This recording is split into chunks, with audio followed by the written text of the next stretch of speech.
오늘 함께 은혜 나누실 하나님의 말씀은 사도행전 16장 19절로 34절의 말씀입니다. 한밤중에 바울과 실라가 기도하고 하나님을 찬송하며 죄수들이 듣더라. 이에 갑자기 큰 지진이 나서 옥토가 움직이고 문이 곧 다 열리며 모든 사람의 매인 것이 다 벗어진지라. 간수가 자다가 깨어 옥문들이 열린 것을 보고 죄수들이 도망한 줄 생각하고 칼을 빼어 자결하려 하거늘 바울이 크게 소리질러 이르되 내 몸을 상하지 말라 우리가 다 여기 있노라 하니 간수가 등불을 달라고 하며 뛰어 들어가 무서워 떨며 바울과 실라 앞에 엎드리고 그들을 데리고 나가 이르되 선생들이여 내가 어떻게 하려야 구원을 받으리이까 하거늘 이르되 주 예수를 믿으라 그리하면 너와 내 집이 구원을 받으리라 하고 주의 말씀을 그 사람과 그 집에 있는 모든 사람에게 전하더라. 그 밤 그 시각에 간수가 그들을 데려다가 그 맞은 자리를 씻어주고 자기와 그 온 가족이 다 침례를 받은 후 그들을 데리고 자기 집에 올라가서 음식을 차려주고 그와 온 집안이 하나님을 믿음으로 크게 기뻐하니라. 아멘. 함께 읽은 본문의 말씀을 가지고 고난, 찬양과 기도로 극복하라 라고 하는 제목으로 함께 은혜를 나누고자 합니다. 지난 3번의 시간 동안 믿음이 주는 축복 시리즈로 여러분 함께 말씀을 들었습니다.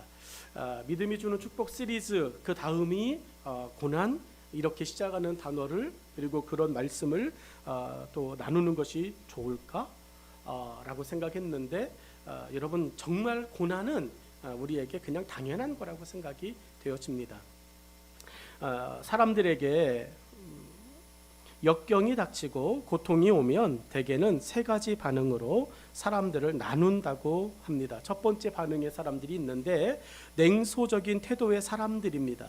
인간은 별 수 없는 존재라고 생각하는 회의적인 생각으로 사는 사람들이에요.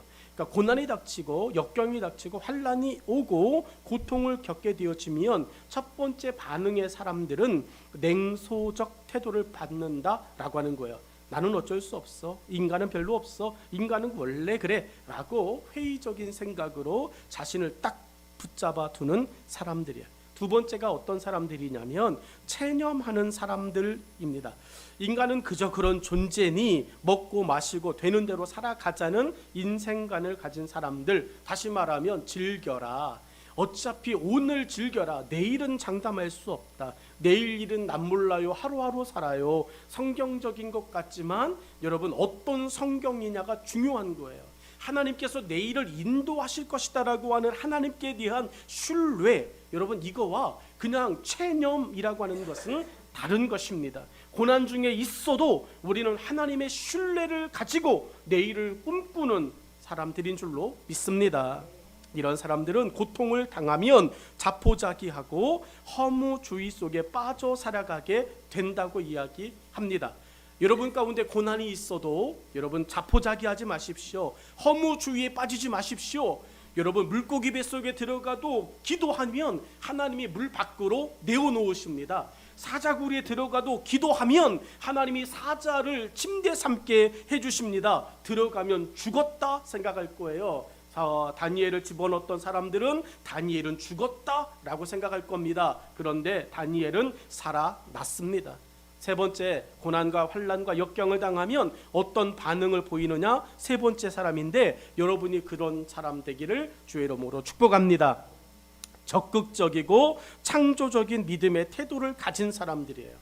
여러분 똑같은 일을 당할 때 냉소적인 사람이 있고 체념하는 사람이 있고 오히려 적극적이고 창조적인 믿음을 보이는 사람이 있다라고 하는 겁니다. 고통과 역경을 당해도 긍정적이고 창조적인 자세로 대처해 나가는, 그래서 끝내는 승리하게 되는 위대한 사람들을 이야기합니다.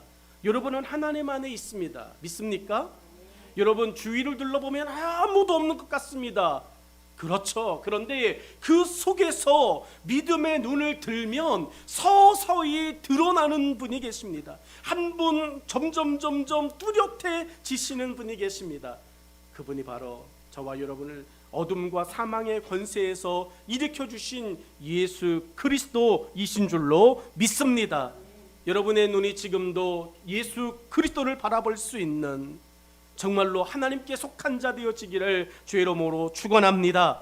적극적이고 창조적인 믿음을 지켜낼 때 하나님께서 그 믿음에 역사하여 주시는 줄로 믿습니다. 하나님은 고난과 역경의 순간에 믿음의 삶을 보인 이러한 사람들과 함께 하셨고 위대한 믿음을 소유했으며 승리자가 되게 하셨습니다. 함께 읽은 본문의 말씀은 바울과 실라가 빌립보라고 하는 낯선 지역에서 교회의 복음을 전하며 겪게 되어졌던 어려운 이야기를 알고 있습니다.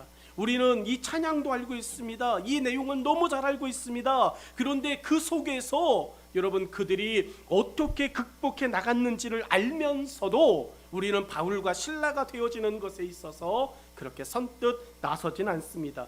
그 문제가 뭐냐? 바울과 실라처럼 선뜻 그런 반응을 보이지 않음으로 얻어지는 것이 뭐냐? 여러분 우리는 그래서 고난과 또 어려움이 오면 여러분 우리는 멈추는 것이 익숙한 거예요. 바울과 실라처럼 새로운 환경과 새로운 은혜를 경험하는 것에 익숙한 것이 아니라 고난과 환난과 핍박과 어려움이 닥치면 거기에서 멈추는 것에 익숙한 거예요. 오늘 여러분의 멈춤이 한 걸음 더 깊은 곳을 향하여 나아가는 주의 말씀에 의지하는 사람 되기를 주의 이름으로 축원합니다. 첫 번째가 십자가의 길에 고난은 일상이다. 한번 따라서 하시죠. 십자가의 길에 고난은 일상이다. 여러분 적응을 만하지 않습니까? 십자가의 길, 복음의 길, 예수님을 믿는 길의 고난은 여러분 특별한 것이 아니에요. 어쩌다가 만나는 것이 아닙니다. 그냥 예수 그리스도를 믿는 것 자체가, 십자가의 길 자체가 고난은 일상이라고 하는 것을 우리에게 말씀합니다. 함께 읽진 않았지만 19절로 24절의 말씀은 이렇습니다. 여종의 주인들은 자기 수익의 소망이 끊어진 것을 보고 바울과 실라를 붙잡아 장터로 관리들에게 끌어갔다가 상관들 앞에 데리고 가서 말하되 이 사람들이 유대인인데 우리 성을 심히 요란하게 하여 로마 사람인 우리가 받지도 못하고 행하지도 못할 풍속을 전한다 하거늘 우리가 일제히 일어나 고발하니 상관들이 옷을 찢어 벗기고 매로 치라 하여 많이 친 후에 옥에 가두고 간수에게 명하여 든든히 지키라 하니 그가 이러한 명령을 받아 그들을 깊은 옥에 가두고 그 발을 착고에 든든히 채웠더니 라고 이야기합니다. 여러분 바울과 실라가 빌립보 성에서 한 일이 뭡니까? 사람들의 돈을 강탈했습니까? 길 가던 사람들 둘이 편먹고 한 명 불러서 그들을 두들겨 패고 있는 거 다 내나 빼앗았습니까?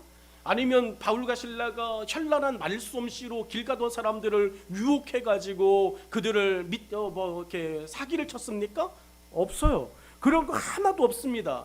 바울과 실라가 이 빌립보 동네에서 한 일은 아무리 봐도 잡을 만한 게 없어요. 근데 한 가지 흠이 있다면, 한 가지 그들의 문제를 발견하자면 한 사람의 밥줄을 끊어놨다는 거죠.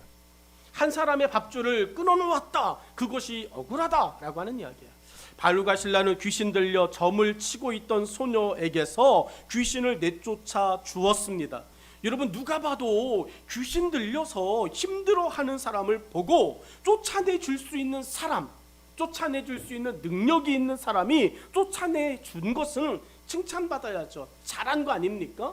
우리는 성경에 귀신 들린 그 아이의 병을 고치기 위해 예수님에게 찾아왔던 한 엄마를 알고 있어요. 수로보니게 여인을 아십니까? 수로보니게 여인이 예수님 앞에 나와서 내 딸이 자주 불에도 넘어집니다. 자주 물속에도 뛰어들어갑니다. 라고 이야기했던 그 딸의 병이 뭡니까? 귀신 들린 거였어요. 여러분 귀신 들린 그 딸의 모습의 아픔을 알고 있던 엄마는 예수님에게 와서 고쳐달라고 쫓아내달라고 이야기합니다. 그때 예수님이 그 엄마에게 한 말이 뭡니까? 개들에게 주지 않습니다. 이런 이야기하는 거예요. 오늘 이 한 소녀가 그 귀신에 들려서 어렵게 살고 있는 겁니다. 그것도 점 보고 자기가 가져가는 게 아니에요. 점을 봤어요. 여러분 그래서 다른 사람에게 뭐 알려줬어요. 그래서 돈을 줘요. 그럼 내가 가져야죠. 내가 일한 거잖아요. 그런데 내가 일했는데 돈은 누가 챙겨요? 다른 사람이 가져가요. 여러분 어차피 이 소녀는 남는 게 없어요. 이 소녀에게 이익될 게 없어요. 바울이 귀신을 쫓아내줘도 여러분 이 소녀에게 뭐 득될 게, 생각해 보면 이 소녀는 이래저래 필요한 게 자기에게 돌아오는 게 없어요. 그런데 바울과 실라가 봤을 때 그 여인에게, 그 소녀에게서 귀신을 내쫓아 주는 것은 그 소녀에게 무엇을 회복하느냐? 하나님의 사람으로서의 정상적 삶을 회복하게 하는 거예요. 귀신에게 빼앗겼던 한 사람의 삶의 소행복을 되찾아 준 것입니다. 그런데 문제가 생겼죠. 그 소녀로 인해 돈을 벌던 사람들이 바울과 실라를 고소한 거예요. 선한 일을 하고도 오히려 억울한 일을 겪게 된 것입니다. 바울과 실라, 복음을 전하는 사람들, 복음을 전하는 그 일 속에 억울한 일들이 가득하죠. 갈라디아 6장 9절의 말씀은 이렇습니다. 우리가 선을 행하되 낙심하지 말지니 포기하지 아니하면 때가 이름에 거두리라고 말씀하였어요. 여러분 우리는 저 뒤에 있는 말에 우리 마음을 두어야 합니다. 때가 이름에 거두리라 라고 하는 거예요. 선을 행하되 낙심하지 말지니 포기하지 아니하면, 포기하지 않으면 때가 이름에 그 선을 이룰 거라고, 열매를 거둘 거라고 말씀하셨습니다. 바울과 실라는 여종의 주인들의 고소로 복음을 전하던 빌립보에서의 일정이 중단되게 되었어요. 그리고 몸도 상처투성이가 되었습니다.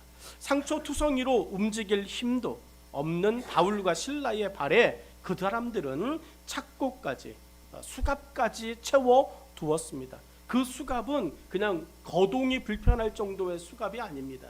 큰 쇳덩어리가 달려져 있는 수갑이에요. 그래서 도망가지도 못하고 움직이는 거에서도 제약이 있고, 기운이 없으면 그 근처에만, 그 사슬이 정해져 있는 범위 안에서만 이동할 수 있습니다. 바울과 실라가 복음으로 얻은 것은 고난밖에 없는 것 같습니다.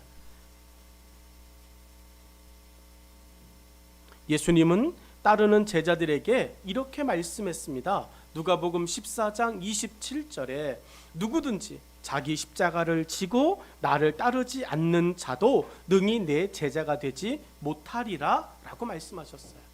여러분 예수님께서 자신의 제자를 말씀할 때 무엇을 언급하고 있느냐? 십자가를 지고 오느냐? 이것을 보고 계시다는 거예요.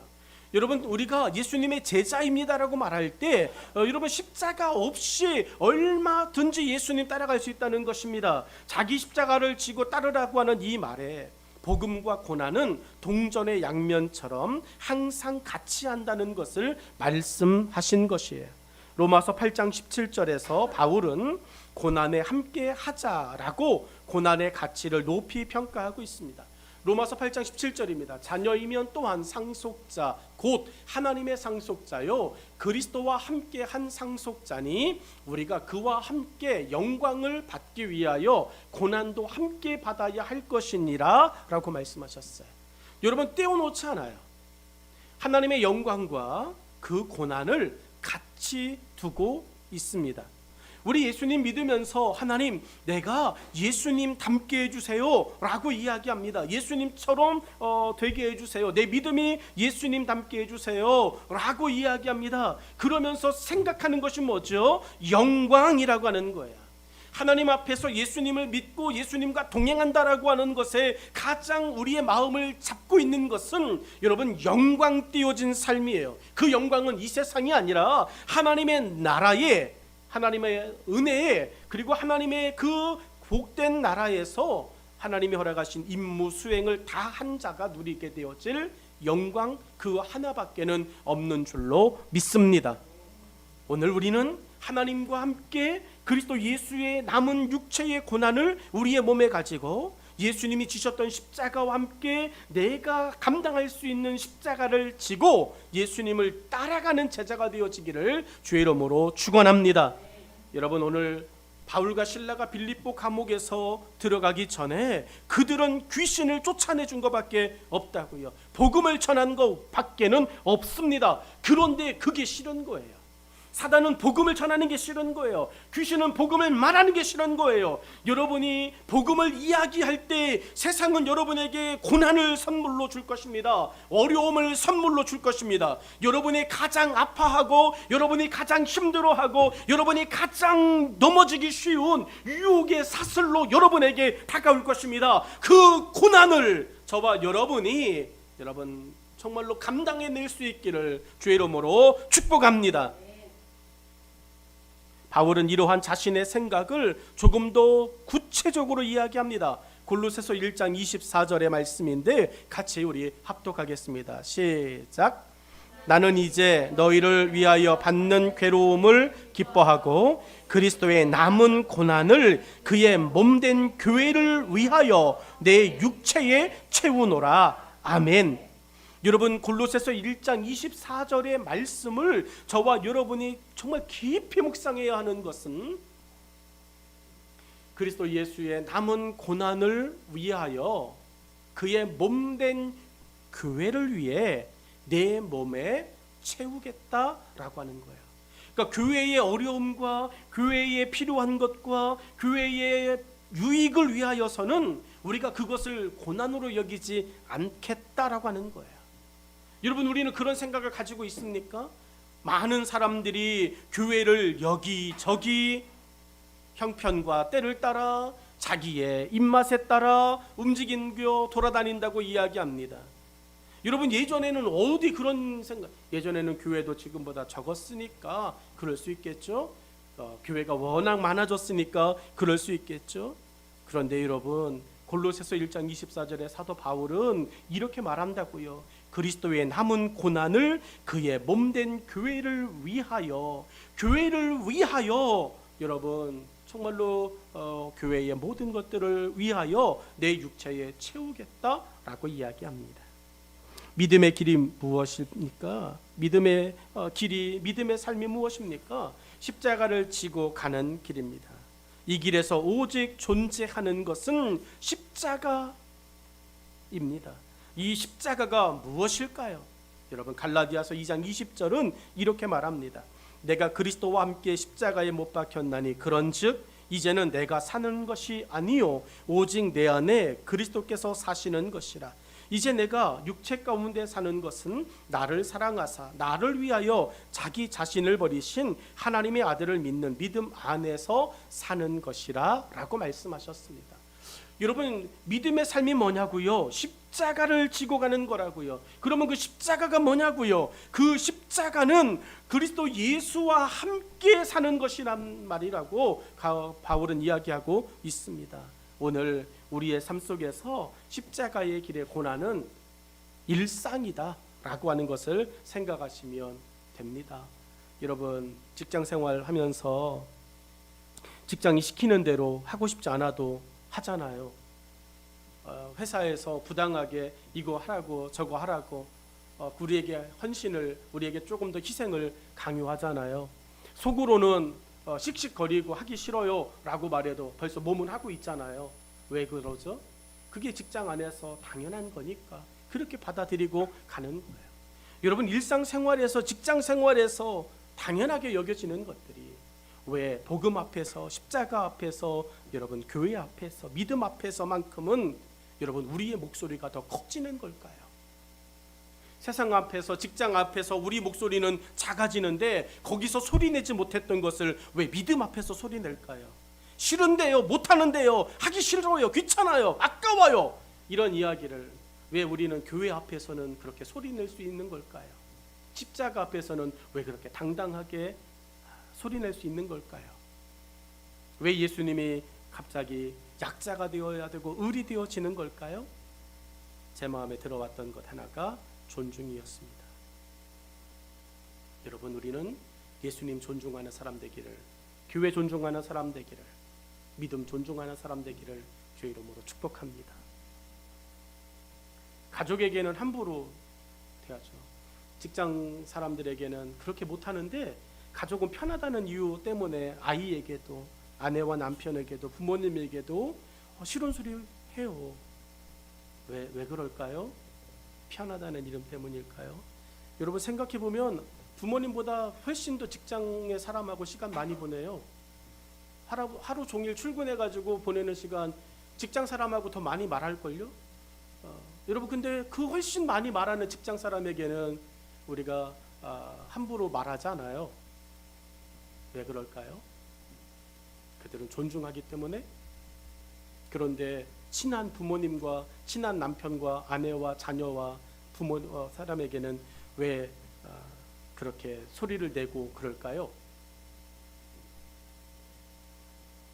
무너진 우리의 가까운 부분에서의 존중이 회복되기를 축복합니다. 여러분 두 번째가 본문이 우리에게 이야기해 주는 두 번째가 고난을 당했다고 믿음의 삶을 멈추겠습니까? 라고 하는 거예요. 여러분 믿음의 삶, 십자가의 길에, 십자가의 삶에 고난은 일상이에요. 그런데 그 고난이 있다고, 고난이 생겼다고 여러분 믿음의 삶을 멈추겠냐고요. 오늘 바울과 실라가 우리에게 말하고 싶은 게 그것입니다. 나 지금 힘들어, 나 지금 어려워, 나 지금 아파. 그런데 내가 이 아픔과 어려움과 힘들고 수고로운 것 때문에 내가 해야 할 내 십자가의 길, 믿음의 길의 삶을 중단할 수 있을까? 라고 하는 거야. 자, 우리 25절로 26절 말씀 같이 보시죠. 25절로가 26절입니다. 시작. 한밤중에 바울과 실라가 기도하고 하나님을 찬송하며 죄수들이 듣더라. 이에 갑자기 큰 지진이 나서 옥토가 움직이고 문이 곧 다 열리며 모든 사람의 매인 것이 다 벗어진지라. 아멘. 25절과 26절을 이야기하면서 참 재미있는 표현들을 씁니다. 바울과 실라가 기도하는 그 소리를 죄수들이 듣더라. 그들이 들은들 뭐 할 거예요? 여러분 감옥에 들어가 있는 빌립보 감옥의 사람들은 바울과 실라를 만난 적이 없다고요. 여러분 바울과 실라가 지금 무슨 일을 하고 있는지 죄수들은 관심이 없다고요. 낯선 소리일 뿐이라고요. 그런데 그들이 들었다라고 하는 것을 성경은 이야기한단 말이에요. 오늘 고난을 당했다고 여러분의 삶이 멈추게 되어지면 들어보지도 못했던 그들도 멈추는 거예요. 근데 고난을 당했어도 우리가 그 어려움 속에서도 여전히 믿음을 지켜내면서 여러분 하나님께 대한 믿음의 삶을, 찬양과 기도의 삶을, 섬김과 봉사의 삶을 여러분 지켜낼 때 내 옆에 있는 그 누가 그것을 듣고 그것을 본받고 우리 엄마는, 우리 아빠는, 우리 목사님은 힘들 때에도 그것만큼은 지켰어 라고 하는. 주한이가 언젠가 이런 이야기를 합니다. 그래도 아빠는 하루에 성경 100장 읽으시는 걸 지금까지 해오시잖아요. 주한이에게 그거를 봐라 들이민 적도 없습니다. 근데 그게 제가 지금까지 지켜오는 제 하나의 모습이에요. 하루에 100장은 무슨 일이 있어도 읽으리라. 이게 제가 지금 하고 있는 겁니다. 신학교 들어가는 20살 때부터 지금까지 100장 읽는 거 처음에는 5시간 반 걸렸습니다. 100장. 근데 읽었어요. 그때는 노가다도 다녔잖아요. 제가 그 성경 다 읽기 전에는 자지도 않았어요. 밤 10시에 기숙사 취침이 점호가 끝나요. 그러면 바로 방석 하나 들고 학교 옥상, 별이 보이는 학교 옥상에 올라가요. 그리고 10시부터 11시 반, 12시까지 기도해요. 매일 했어요. 4년 내내 저는 그렇게 철야했어요. 사모님이 증인이에요. 그리고 내려와서 그날 못 읽었던 성경 끝까지 읽고 잤어요. 그렇게 읽었던 100장이 요즘은 얼마면 읽을까요? 게으르게 읽어도 1시간 30분이면 읽어요. 게으르게 읽어도. 그러니까 훨씬 줄어들었죠. 30년 내공입니다. 30년 내공이니까 그렇게 읽어요. 저는 그렇게 이야기해 준 적 없는데 주한이가 그 고백을 하는 거예요. 그것을 존경합니다. 제 설교에, 제 성경에 설교가 옆에 확 이렇게 써 있어요. 낙서한 게 아니라 설교를 만들어 놓은 거예요. 창세기부터 요한계시록까지 한 편의 성경에 설교를 다 집어넣어놨습니다. 끝까지 손 아파가면서 다 써서 그 성경책, 정말 저에게 귀중한 성경책인데 그 성경책을 주한이 신학교 가는 그날 선물로 줬어요. 아빠가 줄 수 있는 유일한 유산이야 이러면서 줬어요. 두 번째 성경책이 준비되고 있는데 이거는 제 딸에게 줄 겁니다. 세 번째 성경책이 지금 대기 중에 있어요. 그 성경책의 주인은 여기 있습니다.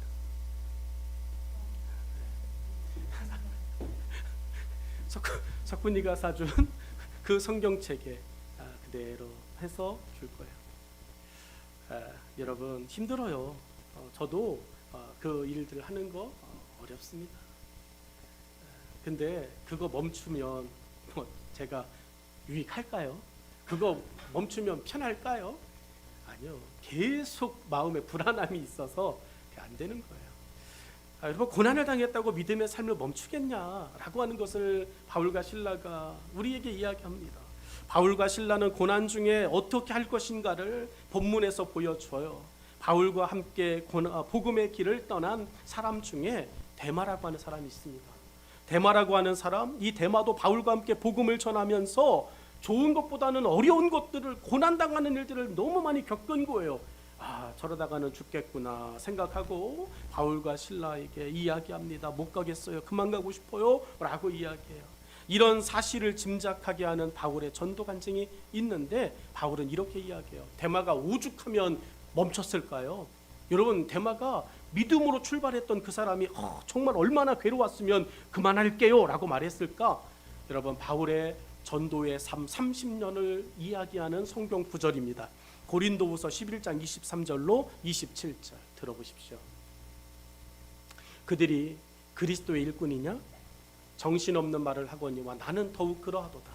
내가 수고를 넘치도록 하고 옥에 갇히기도 더 많이 하고 매도 수없이 맞고 여러 번 죽을 뻔하였으니 유대인들에게서 40에 하나 감한 매를 5번 맞았으며 3번 태장으로 맞고 1번 돌로 맞고 3번 파선하고 일주야를 깊은 바다에 지냈으며 여러 번 여행하면서 강의 위험과 강도의 위험과 동족의 위험과 이방인의 위험과 시내의 위험과 광야의 위험과 바다의 위험과 거짓 형제 중에 위험을 당하고 또 수고하며 애쓰고 여러 번 자지 못하고 줄이며 목마르고 여러 번 굶고 춥고 헐벗었노라. 아멘. 여러분 저게 바울의 30년 전도 여정이에요. 좋은 말이 없어요. 복음을 전하였습니다. 하나님께서 그러더니 어느덧 점점 내 삶의 지경을 편안한 걸로 채워놓으셨습니다. 뭐 이렇게 나와야 그래 5년만 참고 고생하자.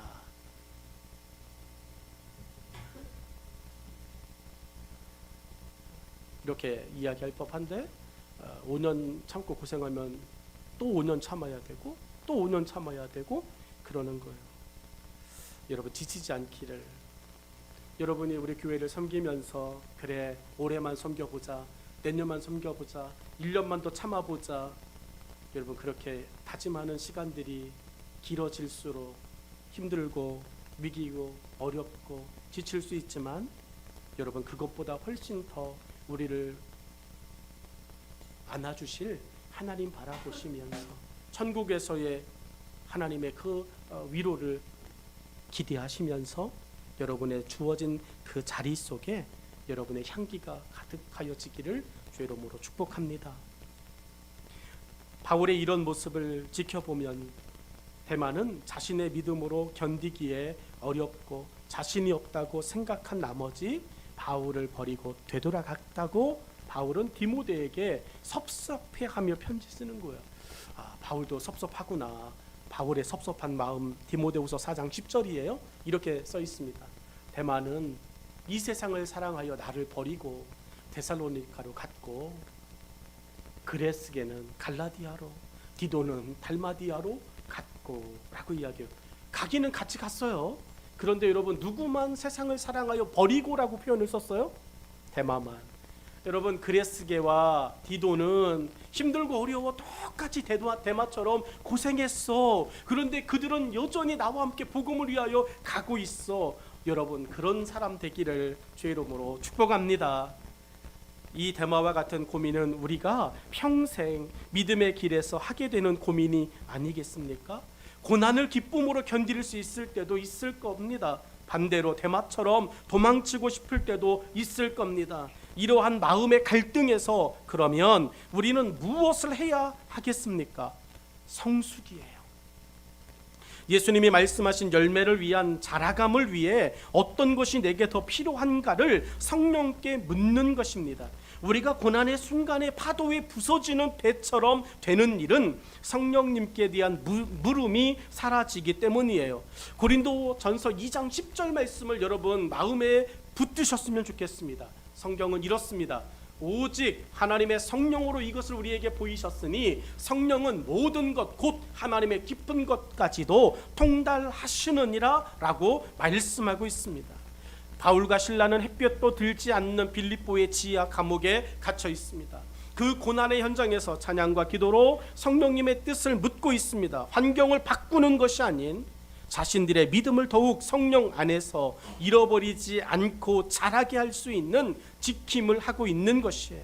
바울과 실라는 서로의 상처난 두 손을 부여잡고 무슨 찬양과 기도를 했을까? 여러분 분명히 찬양과 기도했대요. 그 찬양과 그 기도가 뭘까요? 그 감옥에서 억울하고 내가 뭘 잘못했지 속상할 수 있는 그 환경에서 그들이 무슨 기도했을까? 무슨 찬양했을까? 빌립보 4장 6절과 7절은 그들의 그 이야기를 담고 있습니다. 아무것도 염려하지 말고 다만 모든 일에 기도와 간구로 너희 구할 것을 감사함으로 하나님께 아뢰라. 그리하면 모든 지각에 뛰어난 하나님의 평강이 그리스도 예수 안에서 너희 마음과 생각을 지키시리라. 바울과 실라가 서로의 손을 만질 때 피투성이가 되어지고 얼굴을 보듬을 때 패인 찢겨진 그 느낌을 느끼고 그러며 바울과 실라가 그럼에도 불구하고 그 속에서 한 기도와 한 찬양이 뭘까? 아무것도 염려하지 말고 우리 모든 일에 기도와 간구로 하나님께 그냥 감사함으로 갑시다. 여러분 이 고백 하나가 그 속에 있던 죄인들에게 들려졌어요. 억울하다고 하는 소리만 계속 반복되어지는 그 감옥, 누구 하나 내 잘못입니다라고 말하는 사람 없는 그 감옥, 희망이라고 하는 단어는 사라진 지 오래되어진 그 감옥에서 유일하게 오늘 들어온 그것도 만신창이가 되어져 쓰러져 있는 그 두 사람의 그 소리가 그 감옥에 나지막하게 울립니다. 바울과 실라의 기도와 찬송에서 원망의 소리뿐이었다면 듣고 있던 다른 죄수들은 바울과 실라도 자신들과 똑같은 사람이었다고 생각하고 무시했을 것이에요. 여러분이 힘든 일을 당하고 가난한 일을 당하고 어려움과 위기 가운데 있을 때 어떻게 살지? 이렇게는 못 살지? 이번 달에는 어떡하지? 여러분 그 소리를 그 누군가가 듣고 있다면 여러분 우리의 평가는 똑같아 라고 하는 평가가 되어질 거예요. 그러나 그 속에서 주님께서 먹이실 거야, 주님이 입히실 거야, 주님께서 채우실 거야 라고 하는 주님의 넉넉함의 은혜를 맛보는 여러분 되기를 주의 이름으로 축복합니다. 하나님은 여러분을 채우십니다. 하나님은 여러분을 일으키십니다. 하나님은 여러분에게 새 힘을 주십니다. 여러분 바울과 실라가 빌립보 감옥에서 그 어려움과 고난 속에서 자신들의 믿음의 삶을 멈추지 않았던 것은 하나님께서 나와 함께하고 계심이라. 주위를 둘러보면 아무도 없는 것 같이 보이지만 내가 믿음의 눈만 뜨면 지금도 내 안에서 역사하고 계시는 하나님, 그분을 보게 되어질 거야. 그게 이번 일주일 제 마음속에 존중이라고 하는 단어를 새겨놓은 이야기입니다.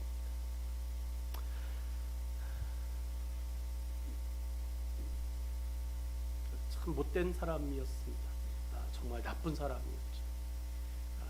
어려운 나라, 가난한 사람.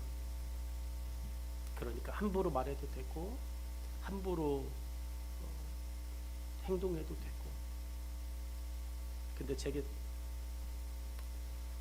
존중해야 돼. 섬김과 나눔이 있는 영성 공동체라고 하는 2023년도 교회 표어를 잡고 기도하면서 섬김과 나눔이 있는 영성 공동체가 뭘까? 근데 그 하나의 방점이 찍혀진 것이 존중이었어요. 여러분, 바울과 실라는 그 감옥에서 자신들을 그곳으로 보내놓으신 하나님의 뜻에 대하여 존중하는 거예요. 예수님의 복음, 하나님의 뜻에 대한 존중입니다. 이게 제가 잡은 그리고 묵상한 하나의 캐치 플로어였어요. 오늘 본문 속의 세 번째 결론과 같은 이야기를 던져주는데요. 그 결론과 같은 이야기가 27절에서 31절이에요. 고난 중에도 만나야 할 사람을 예비하신 하나님이라고 합니다. 저에게 길거리에 그 음식을 파는 분이 만나야 될 사람이었습니다. 길거리에서 지나다니는 사람들이 만나야 될 사람이었습니다. 27절 31절의 말씀 속에 바울은 그 속에서 생각하지 못한 사람을 만난 거예요. 더군다나 나를 지키는 사람, 나에게 자유를 줄 수 없는 사람. 그런데 그 사람에게 오히려 바울과 실라가 자유를 주고 그 간수장을 통해서 오히려 바울과 실라가 여러분 환골탈태하죠. 감옥에서 벗어나 자신의 편안한 집으로 데려갑니다. 그리고 감옥에서는 먹어볼 수도 없는 맛있는 진수성찬을 먹게 되어집니다. 다 출발은 어디서? 고난에서. 고난의 현장에서 바울과 실라가 여러분 찬양과 기도로 하나님 앞에 믿음을 지켰더니 하나님께서 바울과 실라에게 선물해 주셨어요. 여러분 더 좋은 환경으로, 더 좋은 삶의 배경으로, 모습으로 이끌어 주셨습니다. 오늘 우리들의 신앙과 삶에서 다시 한번 마음 두어지기를 원하는 것은 하나님이 어떻게 우리에게 일하고 계실까요? 얼마나 놀라운 하나님의 일하심인가를 보라는 거예요. 복음을 전하고 자신의 믿음의 삶을 그저 묵묵히 살아냈을 뿐인데, 그런데 하나님은 빌립보 감옥에서 간수장을 만나게 하셨습니다. 오늘 여러분의 그 한 사람, 옆에 있는 그 한 사람을 하나님 만나게 하시고 그 한 사람으로 여러분의 삶을 전혀 새로운 길로 인도해 주실 거예요. 예루살렘 광장에서는 3,000명이 넘는 사람들을 믿음의 사람으로 바꾸셨어요. 이러한 만남은 지금도 복음을 전하는 곳에서 일어납니다. 그러므로 우리는 로마서 10장 14절 말씀, 손집사님이 이제 빨리 넘기셔야 되는데, 로마서 10장 14절 말씀 같이 합독하죠. 시작. 그런즉 그들이 믿지 아니하는 일을 어찌 부르리요? 듣지도 못한 일을 어찌 믿으리요? 전파하는 자가 없이 어찌 들으리요? 아멘. 여러분, 저희를 위해서 같이 가는 겁니다. 저희를 위해서 우리가 1월 9일부터 시작하는 겁니다. 다시 첫 시작으로 가보는 겁니다. 나누는 것입니다. 그곳에 있는 현지인 성도들과 현지인 아이들에게 우리가 줄 수 있는 거 모아서 나누어 주는 겁니다.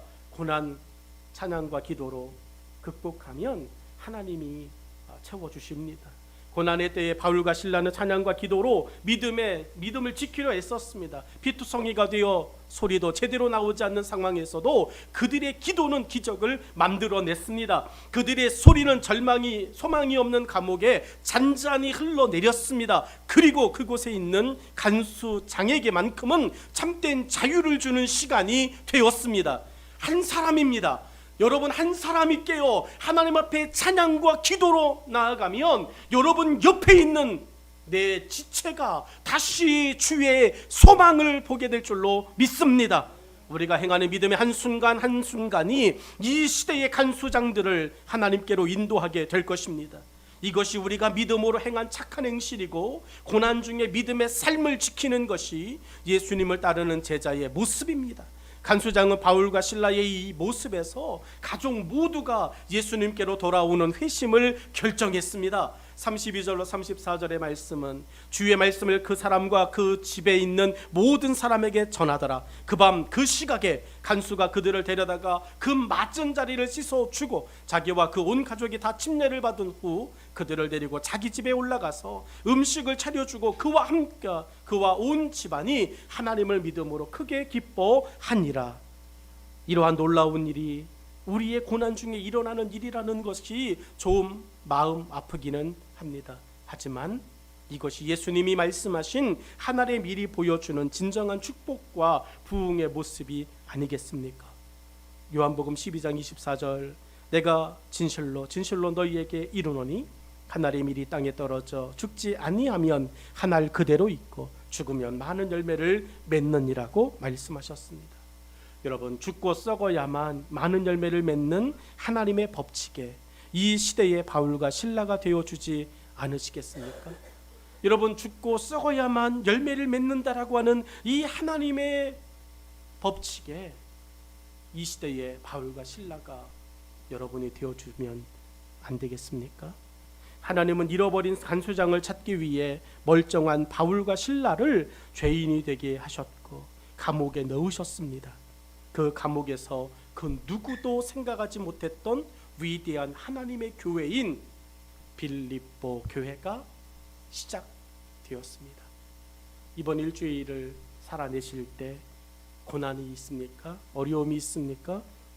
감당하기 어려운 환난이 있습니까? 여러분, 그 속에서 찬양과 기도로 극복해 나갈 수 있기를, 그래서 하나님의 영광이 여러분의 영광이 되어질 수 있기를 주의 이름으로 축복합니다. 기도하겠습니다.